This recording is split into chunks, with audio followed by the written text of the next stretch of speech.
চাল কুমড়ো শস্য করব। চাল কুমড়োটাকে কেটে লবণ হলুদ দিয়ে সিদ্ধ করে নিয়েছি, মাঝখানটাকেও একটু চিড়ে নিয়েছি এগুলো, আর সর্ষে আর লঙ্কা বেটে রেখেছি। এবার চাল কুমড়োগুলোকে ভেজে নেব।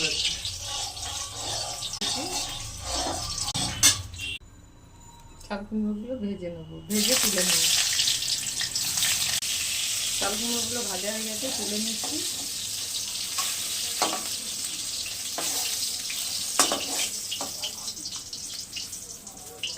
মধ্যে একটু কালো জিরে, একটা শুকনো লঙ্কা দিয়ে দিলাম, লঙ্কা বাটাটা দিয়ে দিলাম,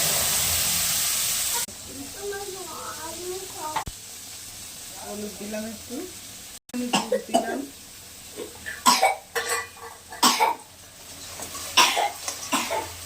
একদম কষাবো না, এরকমই থাকবে। এবার জল দিয়ে দিলাম, অল্পই জল দেবো, সিদ্ধ করা হচ্ছিল।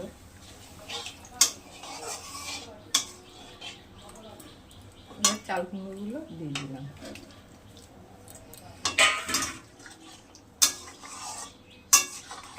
একটু সিদ্ধ হবে, তারপরে নামিয়ে ফেলব। চাল কুমড়ো শস্য হয়ে গেছে, নামিয়ে দেবো।